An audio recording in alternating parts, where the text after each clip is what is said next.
Hey friends, hey, we are in the heart of Passover right now. Passover 2020. And what an honor and joy it is to watch God redeem and restore the world. Hey, I just want to talk to you for a couple of minutes about Passover. You know the story in Exodus.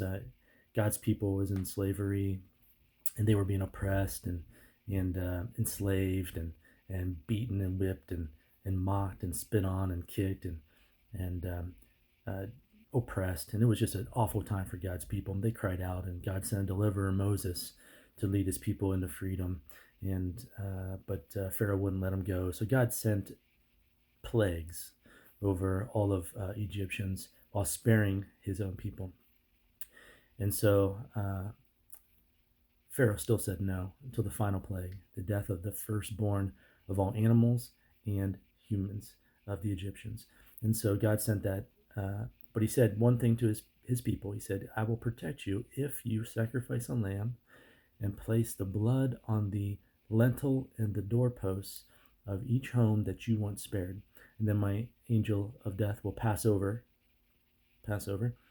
and spare the firstborn of each house that has the blood on the doorpost and lintel. And so the Hebrew people did that, and with hyssop branches and some other stuff, they spread this blood over the doorposts of their homes.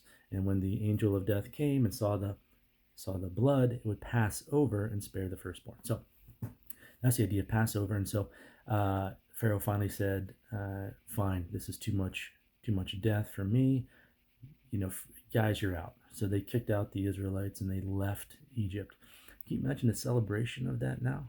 How the when the angel of death passed over their homes, that Passover sent them into freedom, pushed them into a freedom and deliverance. And so they decided from here on out, we're going to celebrate every year our redemption, our freedom, our restoration. So that's the idea of Passover. And I do want to talk to you a couple of things here that you might not understand, that you might not have realized about Passover. Okay, Passover. One thing I do want to mention is when they put the blood on that doorpost. Okay, now you have two doorposts. Right, I'm trying to get my hand right. Doorpost, and then you have a lintel on top. Okay, so you can imagine the shape that makes. Okay, now there's two Hebrew letters that make that shape.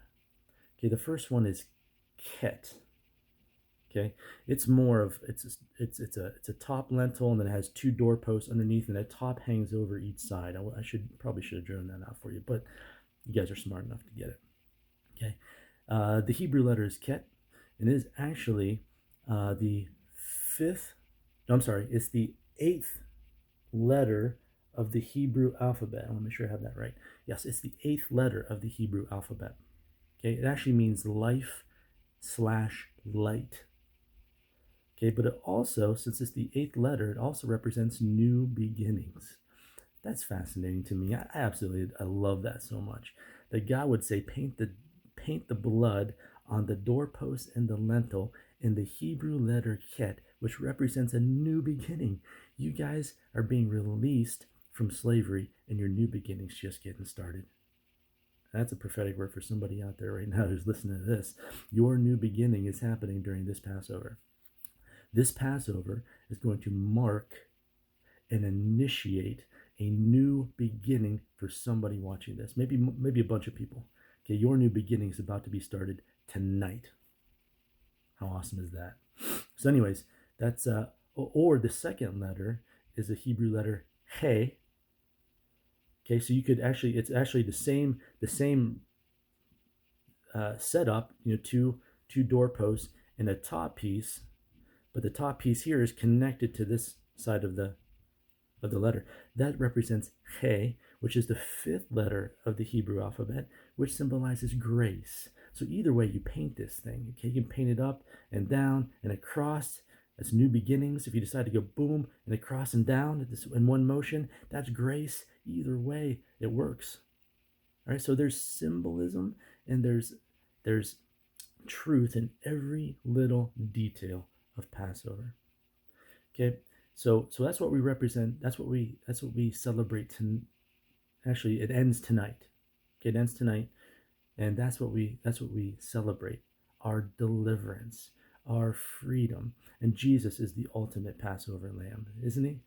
And so we celebrate our freedom and our salvation and our redemption. Okay, now listen. Passover isn't a static, complacent celebration of a historical event. Okay, Passover is an active, continual understanding that Papa God is continually restoring and redeeming this world. Okay, Passover represents a movement from death to life, from slavery to freedom. Okay, it represents a movement. That's why the Jewish people say that Passover is a past, present, and future event, all rolled up together, all as one. Why? Because God not only has delivered his people in the past, but he's continually doing it now in the present, and he will do it again in the future. And so when you celebrate, when you take that bread and wine, that matzah, and by the way, let me say this much. I understand when we say, hey, run to your kitchen, we're going to do communion, grab whatever you have available, grab gummy bears and Coke if you want, because that's a representation of Jesus' body and blood.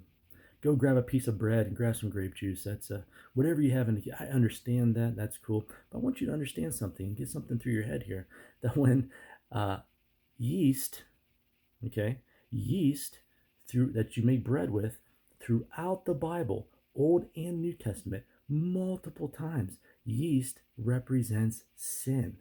So the Jewish people say during Passover, an unleavened bread, a feast of unleavened bread, they say you have to remove all the yeast out of your house. Get it out. As a representation, you've got to remove sin out of your life completely. You've got to get rid of it. And so yeast represents sin.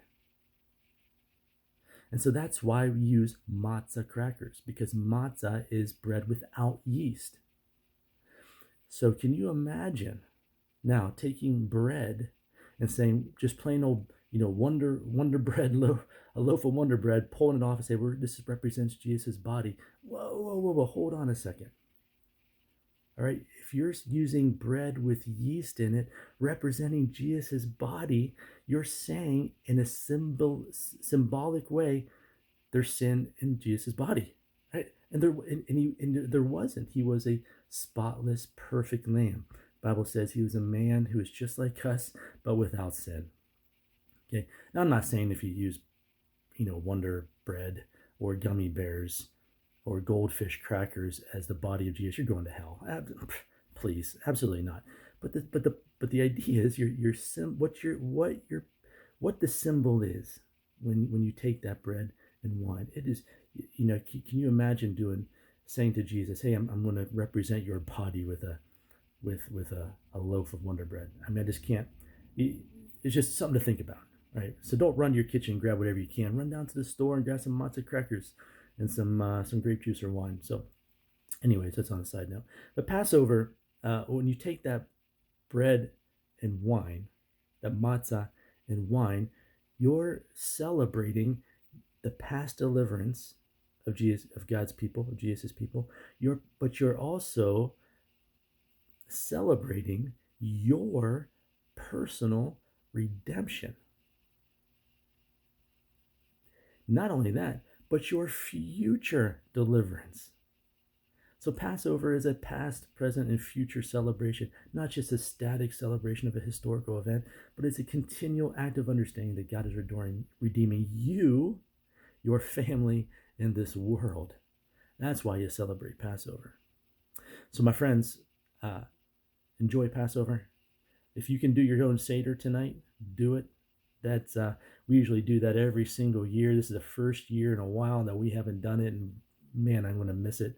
I usually eat a Seder every single year with a bunch of people, and it's a lot of fun. And boy, I'm going to miss it this year. And I probably should have did something on Facebook Live, our own little Seder meal, but there's so much truth wrapped up in the symbols of Seder. Anyways, that's it. Enjoy your Passover. God bless. And may you be redeemed and restored this Passover season. All right, peace.